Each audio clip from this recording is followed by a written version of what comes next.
Well, hello and welcome to the Apple Insider Podcast. This is Stephen Robles, and it's an honor to be back here on the show. You might have heard me in the very beginning of the Apple Insider Podcast. And this week, I have Apple Insider editor Mike Worthley. How's it going, Mike? Yeah, it's going great. How is everybody today? I hope everyone's doing fine. It's great to be back. I look forward to discussing all the Apple news. And we'll talk about later in the show how you can tweet at me and all that kind of stuff if you have some feedback. We'd love to hear what our listeners would like to hear on the show, maybe some segments, app suggestions, or how-tos, things like that. We'd love to hear from you guys, and so we'll get to that later. And again, we just would love for that to be a part of the show going forward. So anyway, there was some iPad news this week, and we're going to be going through a lot of news today. I want to talk about kind of the iPad in broad strokes as we mention a few of these things. And Mike, I imagine you have an iPad that you use? I have several. If you remember the old Star Trek Next Generation episodes where Captain Picard had like 50 of them on his desk. It's not quite that bad, Right. But it's close. Yeah, and so I'm a big iPad user. I've liked the iPad from the beginning.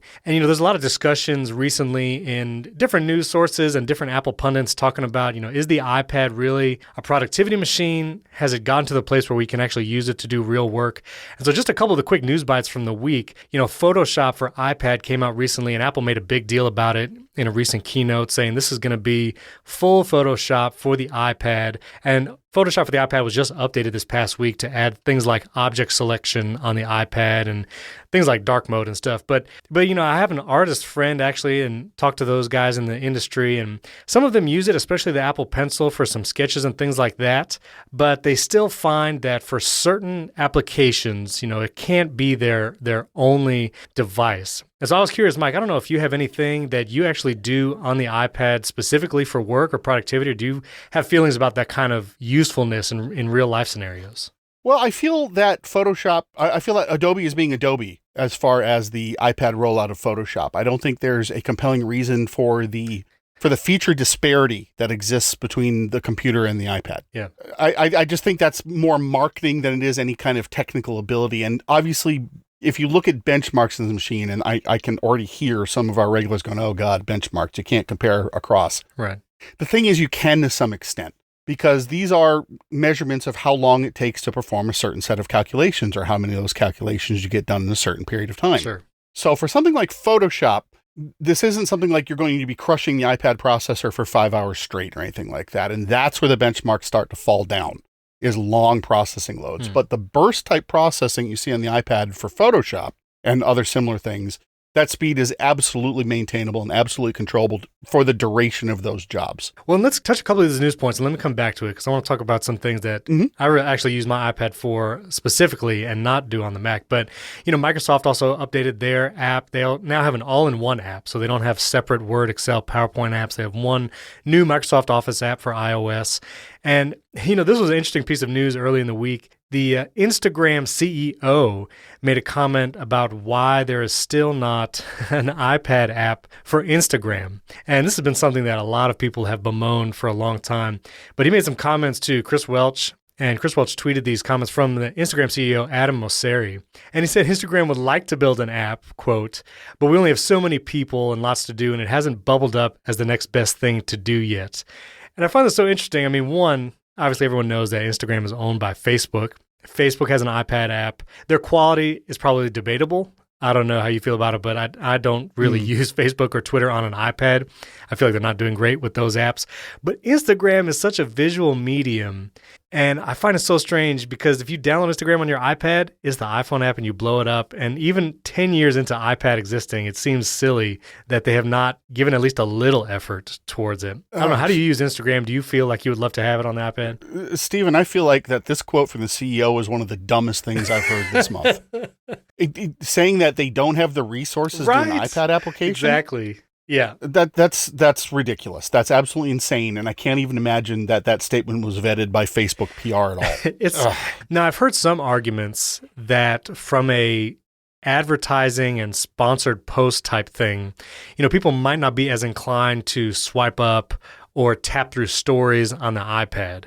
And, maybe that's right, maybe not, but especially for the amount of photographers and artists and people who use Instagram to really showcase their work, the iPad would be such a great way to consume that kind of media from these creators. And like you said, to not have resources while you are owned by Facebook, surely You could have done it by now.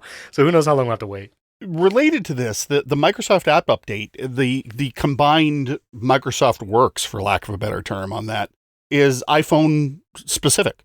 You can load it on your iPad, but it is an exploded view of it. It's like it was in the olden days when you would have whatever app HD for the iPad version. Oh, yeah. So I'm not sure why we're back to this. This seems like a backwards move in not having an iPad application. I understand that we're looking realistically at 60 million iPhones a quarter averaged over the year and probably 6 million iPads per quarter averaged over the year. I get that. Yeah. But Apple's made it as easy as possible to make a fat binary for both platforms. Especially with Catalyst now and the ability to create an app across all platforms. I'm curious, hopefully the big guys actually start utilizing that. And so all this comes also on the heels of the rumors of a March event that Apple is going to be having, most likely releasing a new iPad Pro. And so here's what I want to get into it. So I use the most recent iPad Pro. I believe it's actually the 2018 version. I use the 11-inch, with the Face ID and all that kind of stuff. And I do really enjoy it. And I will say it can be an extremely powerful tool for getting certain tasks done. For instance, if you are listening to this very podcast, is because I edited it in Ferrite on the iPad. And that is a specific task that with an Apple Pencil on a touchscreen, I actually prefer doing that piece of work on an iPad as opposed to a Mac. I just find it more intuitive and faster than working in Logic or something else on the Mac. So I think there are great use cases for it, but I really think it has to be done well, and apps that are specifically made for the iPad's type of interface with the Apple Pencil in mind. Is there anything that you've really like to do on your iPad and maybe prefer it over the Mac? There's actually very little. Right. My main device, I've made no secret of this, is my MacBook Pro. Yeah. What I will use the iPad, my children, on the other hand, really don't care for the Mac Mini that they have in their iPad children. Right. With the Mac as the primary device and my iPhone and iPad as secondary devices, that's kind of how I use those. As far as the Apple Watch goes, I mean, this is a corollary, but it is one device too far down the little old lady that swallowed the fly kind of thing. Yes, the nesting dolls of devices. Right. So while I do have an Apple Watch and I do use it specifically when I'm on the road, yeah. Here in the office I don't have one on, and my iPad sits mostly idle. I will use it to read in the afternoon. I will use it to keep track of things a bit at AppleInsider after hours, after my regular workday is concluded. Yeah. But actually getting productive work done on it, I can't say that I do. And it's just a personal preference. I don't know about you, but I have found iOS, especially using the Files app, it's been pretty buggy for me. The Files app specifically, and moving files around is such a base level task that you have to do in most projects you're working on. Move audio files around, Word document files around, and doing that on an iPad is still kind of a pain in the neck. There's not a great way to do it. And while it integrates with Dropbox and stuff, I found it flaky, that kind of integration. And so I think, what do we like to see in the iPad updates and in iOS 14 when it comes in the summer? Just more rock solid and better thought out ways of doing those kinds of everyday tasks that then lead to the bigger projects you're doing, whether it's you're working in graphic design and trying to use Photoshop on iPad or doing something with audio. So that's something I would like to see, is just a more solid and thought out way of interacting with the simple things like files and such. And for app developers, again, I talk about Ferrite because they just did such a great job on that app, to have developers, even the big guys, really think about how they're making their app so it is useful on an iPad, a touchscreen, and Apple Pencil input. So is there anything that you would like to see, anything that you think might make it more useful in your day-to-day work that you'd like to see? As far as the file handling goes, the apps that I use, things like Goodreader and other media consumption tools, rely heavily on SMB shares, and I've chosen apps specifically with that in mind. Right. I've made no secret of the fact that I have a Mac Mini in the house sharing files to the various Apple TVs in the house and so forth. Yeah. But when I want to get a book, I've got it stored locally, and I get it off the local share with a reader that has an SMB share. But you're right. I would prefer the Files app to be a little more robust and a little more cross-functional than it is now. You can get network-attached storage devices that have compatibility with the Files app. Right. There's been discussion that Apple is going to have better networking support in the next version of the Files app that's mist and vapor right now. It's hard to tell until Apple actually says something solid about it. Yeah. And, so you mentioned your kids before, and I will say, I have an iPad for my kids, and they do a lot of schoolwork on it, and they prefer working on the iPad for sure. I have an iMac in the office that is just sitting dormant most of the time. But just a little anecdote, my oldest son, he was trying to edit some video, and I really thought the iPad and iMovie would be a great way for him to get into video editing and, manipulate those files with the Apple Pencil and such. And man, I tried to get about 50 video files, small files, it wasn't 4K or anything, into iMovie on the iPad. That sounds rough, yeah. Well, it was one of these things where it seemed, again, Apple touted this, like you can do SD cards and import directly from external devices in the Files app. And so that's what I did. I copied a bunch of files directly from an SD card into iMovie. He worked on it for a while. It was going good. And literally the next day, I go to open iMovie, and the iMovie file is there with all his cuts and ins and outs, but none of the files are being seen by iMovie. And you can't play it, you can't export it, you can't even re-import the files so they're active again in the timeline. And that's one of those things where it makes me not want to ever try to do that again because it just lost a bunch of work. And to exacerbate the issue, all those video files are now mysteriously reappearing in my photo library randomly. I'll just have 50 video files that just randomly appear when I open my iPhone or iPad, and those video files are there, still not connected to iMovie, but they just kind of come back randomly, and it is very strange. So using Cloud Sync, it sounds like. I'm not familiar enough with iMovie on the iPad. I would like to see Apple decide to do something with Final Cut Pro on the iPad. Yes. I would like them to see something with Xcode, and I feel like the Xcode thing is inevitable. I would think so. With Swift Playgrounds, I really don't see where there isn't a path to them saying, and look, here's Xcode on the iPad. But I don't feel like that's this year, though. I guess we'll see. But let me ask you, too, an event supposedly happening next month in March. We're going to be getting new hardware, supposedly, for iPad. There's this rumored 12-inch iPad, which is right in between what we have now. We have an 11-inch and a 12.9-inch. And so I'm curious what that rumor is. Is it going to put both sizes together? Are we just going to have one size iPad, or there'll be an even larger one? But honestly, I've been extremely happy with my iPad. I do find that when I'm editing podcasts in Fairlight, battery life takes a huge hit, and I know it's because that processor is working overtime, applying real-time effects and all that kind of stuff. So, I'd love to see uptick in battery life. Surely they'll have another processor, and it'll be super fast, so that's great. But I'm curious about this size difference and what that means. So yeah, tell me about the sources. Okay, so we all know that Apple had a 10.5-inch iPad Pro, and then they went bezel-less, right, and now it's an 11-inch iPad Pro. Yeah. And at the same time, Apple kept the 12.9-inch iPad the same screen size and just cut the bezels down. Right. Great, right? Sounds fantastic. But this new 12-inch iPad Pro rumor came from a place called Digitimes. Mm-hmm. Right. Digitimes is a strange place. I feel like their English language reporting is Google translated from the original Chinese. Right.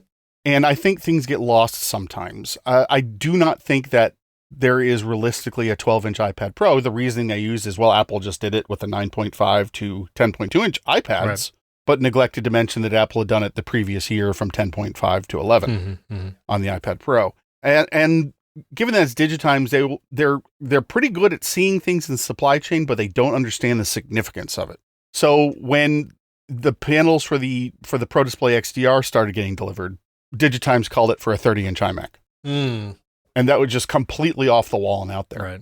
This is the only report we've seen from anybody that's saying that there's a 12-inch iPad Pro coming. Nobody else is talking about a 12-inch iPad Pro. I'd like to take a moment and tell you about Masterclass. Masterclass is an app and a service that has some of the biggest names in movies and music teaching classes that you can then take and learn from the masters. Whether you're interested in TV writing, game design, and so much more, there's a class for you. You can learn things like humor and personal essays from David Sedaris. You can learn about scientific thinking from Neil deGrasse Tyson. I love him on the Cosmos Show. And I want to tell you about a new class that they're offering that is really applicable, especially if you're a freelancer. This course is for you. I encourage you to take this new course by Chris Voss. Chris Voss is teaching the art of negotiation. I know. Why does that have anything to do with you freelancing?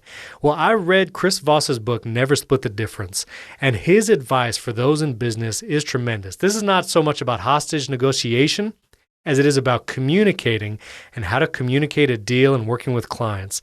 The video quality in all the masterclass courses is incredible. If you watch Hans Zimmer, you're seeing him in his studio and he's playing his keyboard and he's showing you how he composes these themes and melodies. You can watch it on your iPhone, your iPad, for the Apple TV, or just watch it on the web. I personally love to watch it on my Apple TV, and if I'm in my car, I can use the Masterclass app and actually switch between video and audio. So maybe if I'm driving to work and I can't watch it right then, you can still listen to the course just by audio. And for our Apple Insider listeners, there's actually a special deal and discount. You can get unlimited access to every Masterclass. And as an Apple Insider listener, you get 15% off the annual All Access Pass. And again, I encourage you, you're going to want to take multiple courses. So go to masterclass.com/Apple Insider, and you're automatically going to get that 15% off discount. Again, that's masterclass.com/Apple Insider for 15% off Masterclass. Our thanks to Masterclass for sponsoring this show. So, Mike, we have some updates this week about the coronavirus, which I have to say I've been following a little bit in the news, and it is crazy what is happening all over the world. There's that cruise ship where people were stuck for weeks.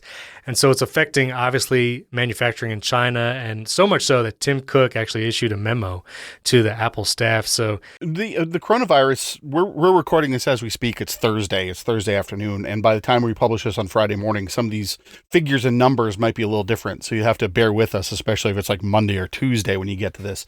So obviously the coronavirus is a story we've been following for almost a month now. Tim Cook specifically said that the responsive virus has touched the lives of so many in the Apple family, that Apple's concern is the people who make up Apple's community of employees, partners, and customers. Apple started opening retail stores. They opened with the first ones in Beijing, and now they've opened more.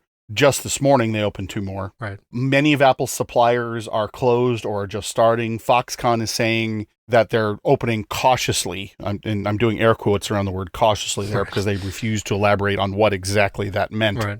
But even earlier this week, we had a note from Ming-Chi Kuo talking about labor return numbers with some factories as low as 10% of what they're expecting right now, which admittedly is not their peak. Right.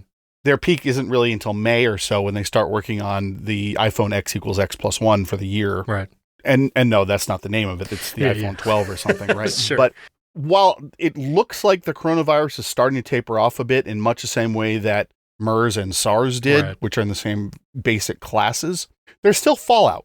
Even if everyone got better tomorrow and nobody else died tomorrow, there's still a process where there haven't been parts made for now at this point since before the Chinese New Year. Apple is missing parts of the supply chain, so they've already talked about in their earnings guidance. Right. They said that the iPhone is going to be constrained in some markets. Yeah. Apple has always been a just-in-time kind of manufacturer. They don't keep 3 months of stock like they used to in the 90s. Right. They keep 3 weeks of stock. Right. So this is going to be a story we're going to keep hearing about. This is going to be a story that we're going to see ramifications in April. And we talked earlier in the show about an event in March. Right. And if you had asked me 3 weeks ago, I would have said, oh yeah, there's absolutely going to be a full-on press event in March. I'm not sure there is right now. I'm not sure that things aren't going to be, and here's whatever the iPhone SE2 is going to be called in a press release, or here's a new iPad Pro in a press release. Right. Just because they'll have more granular control over, instead of having to dump all the stuff on one day and say, and this stuff all ships in a week. Right. Now they can say, like on March 10th at 1 o'clock in the afternoon, they can say, and the iPhone SE ships on the 13th. And they can say later in the month, they can say on the 24th that the iPad Pro ships on the 27th. That's true. And, there was that interesting week where they actually had a press release 3 or 4 days in a row, where they announced the new AirPods and something else on Tuesday. So yeah, that was much earlier in the year, but yeah, that was a crazy week. That was the iPod Touch and the AirPods, AirPods, the minor refresh. Yes. That week was nutty. And don't forget, the 16-inch MacBook Pro in November was announced with a press release. That's true. Boom, here you go. It does seem like they're trying to get away from so many events. But the only reason I think they might still do it is with Apple TV and all the efforts they're putting there. maybe an Apple TV hardware refresh plus iPad refresh plus maybe some miscellaneous things here and there. This way, there's no hardware being announced at WWDC in June, so everyone's expectations are set. But they could do all press releases, and I wouldn't put it past them nowadays. I think a lot of this is going to have to do with what exactly is constrained out of China. Right, exactly. So do you have any thoughts about, they manufacture the Mac Pro here in the States. I believe it's a manufacturing facility in Texas. Mm-hmm. Moving something so big as the iPhone production somewhere else just seems like it would be untenable for a long time. There are already facilities in India. There are already not enough to supply the world. Right, exactly. They are looking at production in South Korea. They're looking at production in Vietnam and Thailand. But how far away and how far along the Vietnam and Thailand are is another question. And what exactly the India plants are going to manufacture is also a good question. Yeah. So it's not this year. Getting these plants ramped up is not practical this year because, again, like Tim Cook has said multiple times, the entire supply chain, all the parts, all the lenses, all the silicon, all the bits are in China. Right. And, think about all the individual parts that are being manufactured, not just the phone itself, but like you're saying, the lens, the silicon, everything, those have to be manufactured over there too. Yep. And so it's all the way down the line. So, yeah, I'd be curious to see, especially with this new iPhone SE/iPhone 9 that might be announced soon. Yeah, we'll see. We'll see what those lead times will be, like when you order, shipping, and all that kind of stuff. Well, right now we're seeing some constraints. I was about to say that they're not huge constraints, but they are. We're seeing some constraints on custom builds. Like, for instance, right now, today, I just checked this just before we started recording, and this may change, obviously, by even tomorrow. If you want an i7 Mac Mini with 128 gig SSD, for instance, that's a custom configuration. Right. And if you want that, you have to wait until March 5th. Wow. If you want a boxed one, you can go to the Apple Store today, or you can have Apple ship it to you for tomorrow. Yeah. But if you want any of these custom builds, you're going to be waiting. That's funny because I was actually looking at the 16-inch MacBook Pro because, I like to go on there every once in a while and just configure something for the heck of it. Yeah, like you do, right? Like you do.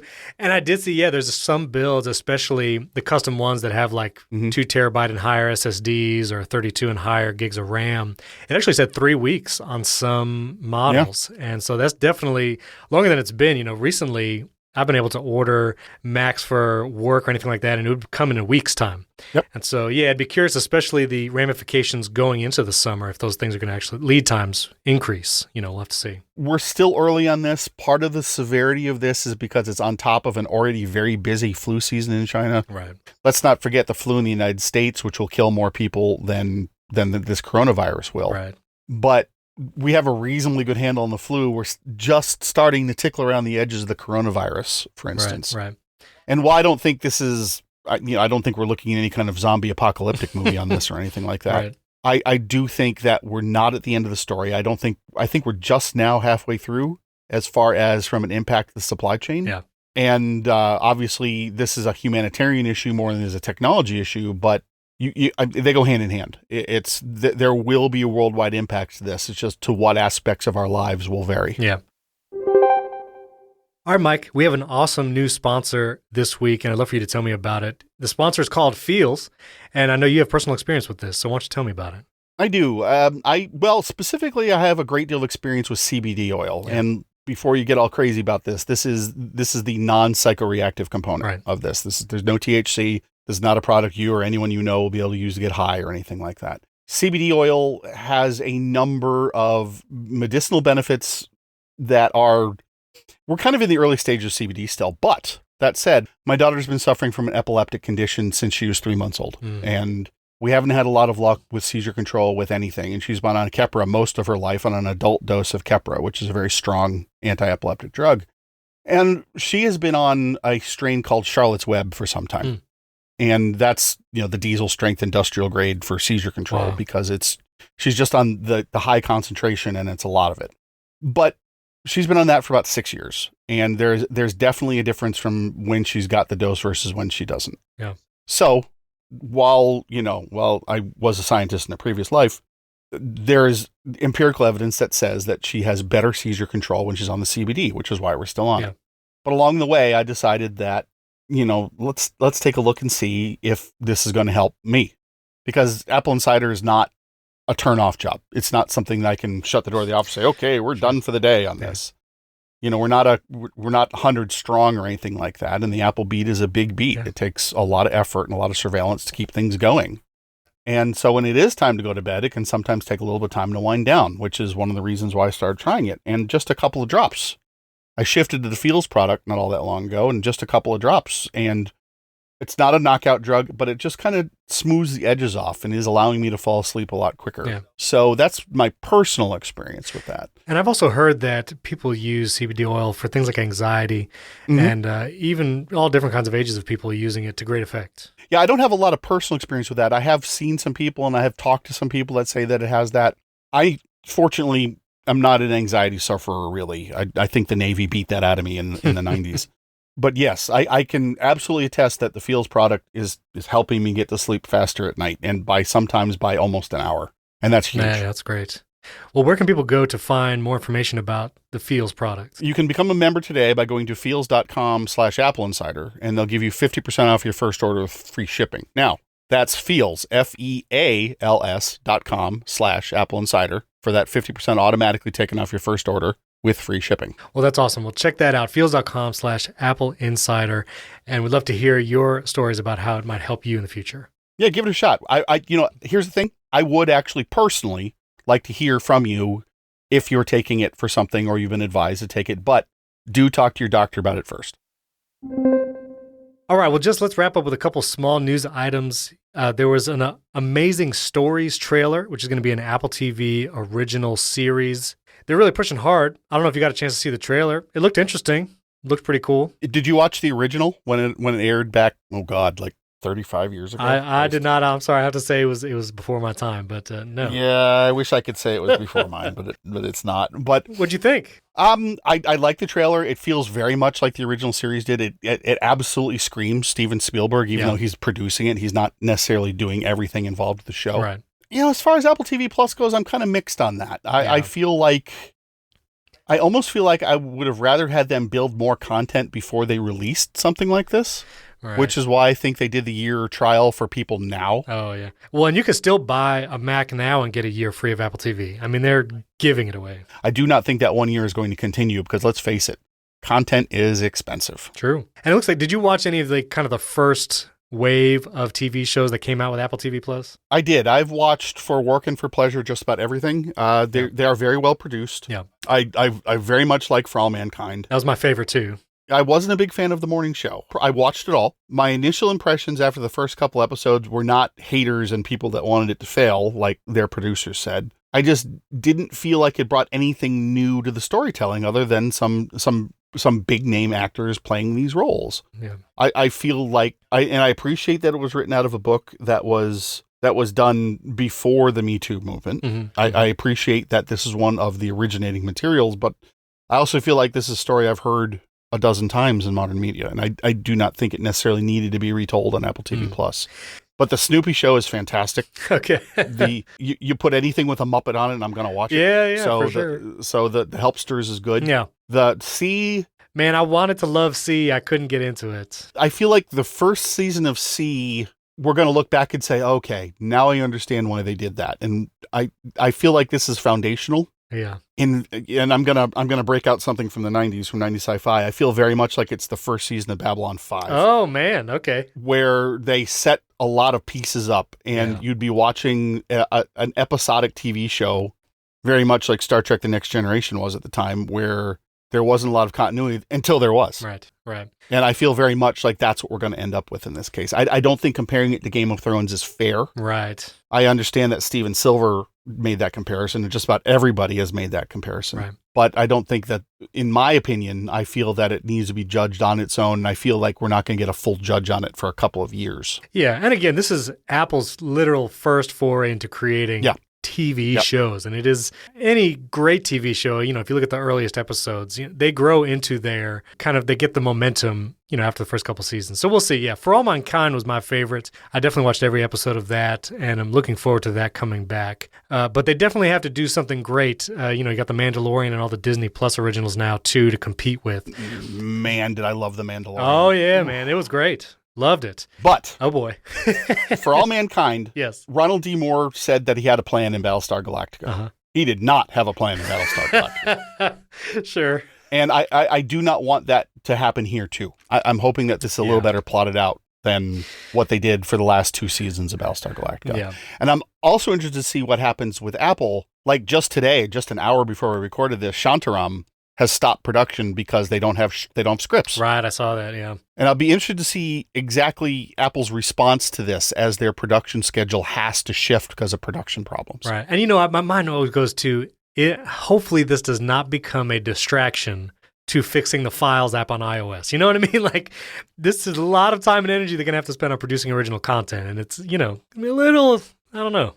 I've heard variations of that for a very long time. Yeah. I've heard, well, gee, the iPhone is so good, they're leaving the Mac behind, neglecting the fact that Intel didn't have anything real to put in the machines. Right, exactly. So I think Apple has enough money and enough people That's that true. there is no aspect of their business that distracts from any other aspect of their business. That's fair enough. And they did come up with that Mac Pro, and I actually got one on hand, and it's great. Yeah, Andrew, as a teaser of content to come, Andrew has moved from his MacBook Pro to the Mac Pro for his video production. Oh. And before not very long, he will be talking to all of us about how his workflows have changed and how things are better or worse on the Mac Pro. Oh, We're still early in that process. We're still talking to a bunch of pros who are, believe it or not, a bunch of the pro markets. And if you go back a while, we did interviews with people who are looking at buying a Mac Pro early. Yeah. People are still developing their opinions on this machine for a lot of different reasons. Yeah. But let's be frank, it's been a long time since Apple's offered a machine like this.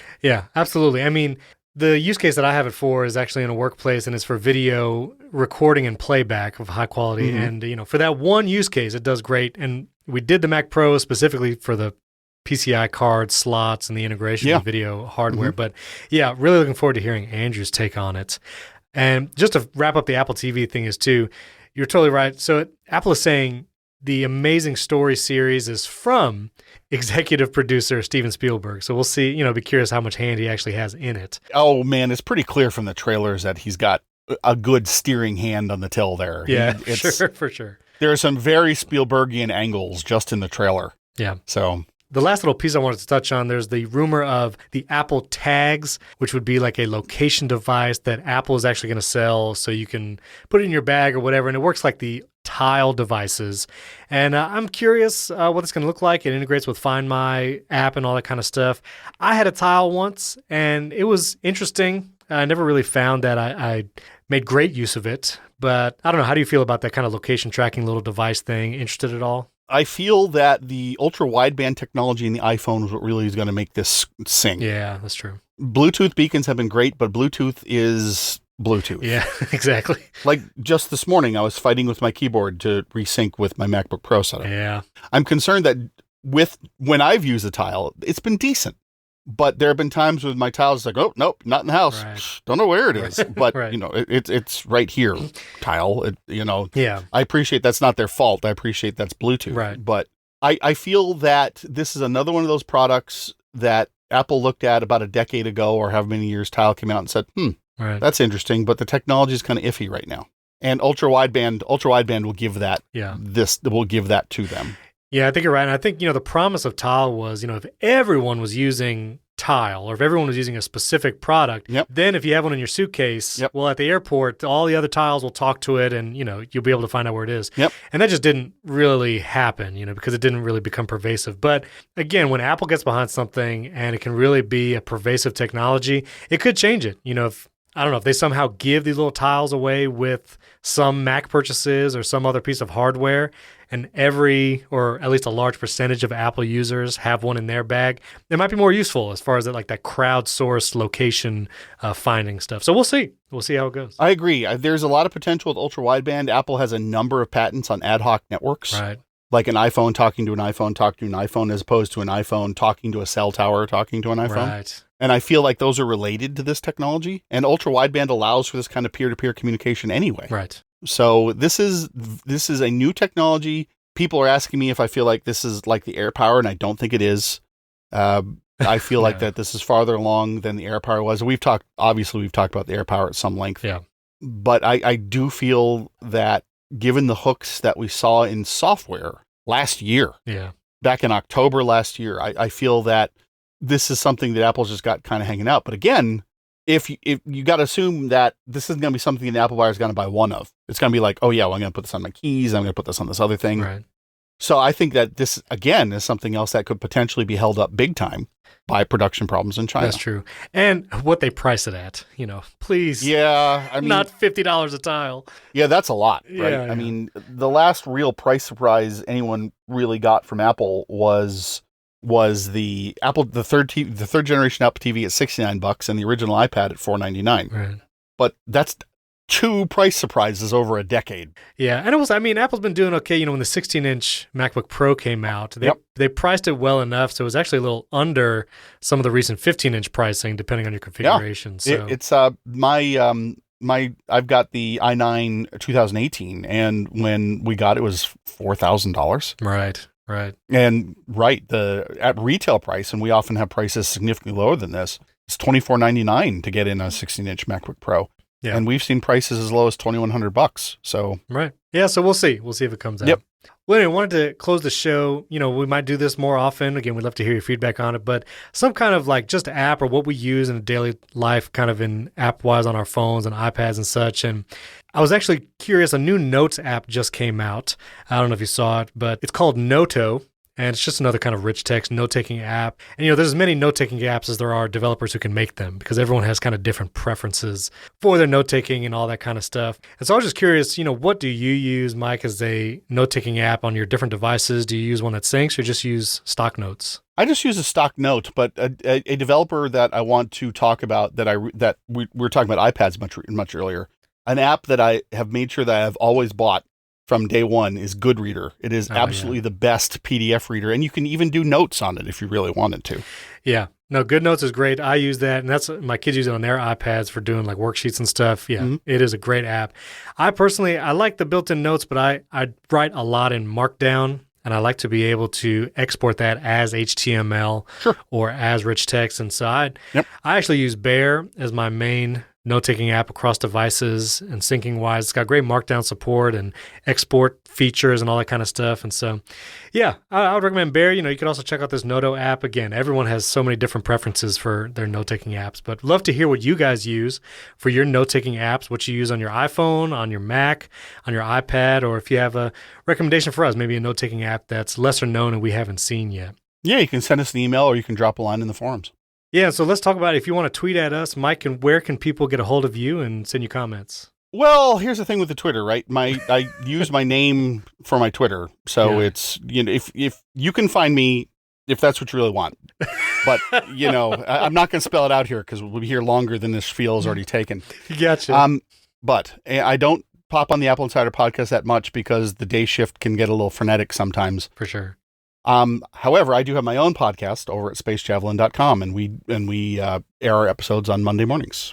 Very cool. So we'll put links to our social media in show notes. I'm Stephen Robles everywhere, and you'll find links to our social media where you can email us comments, and we'll link to Mike's podcast as well. And you can email us at news@appleinsider.com. You can give us feedback there. You can comment on the podcast post as it goes up. We'd love to hear your feedback. Again, what you would like to hear on the show moving forward, any topics, any apps. Yep. And we would really appreciate if you could go to your Apple Podcast app or iTunes on your Mac and give us a 5-star rating and review with a comment for the show. Those ratings help us get discovered by more people looking for Apple content. And hey, comment it. If you don't know what to say in the comment, it helps if you do the comments. So just, comment what note-taking app you use, and that would be fine. We'll read them there. Yeah, that'll work. We're so glad you joined us for the Apple Insider podcast. I'm glad to be back with you and look forward to seeing you in the future. And we'll talk to you next week. Talk to you later, everybody.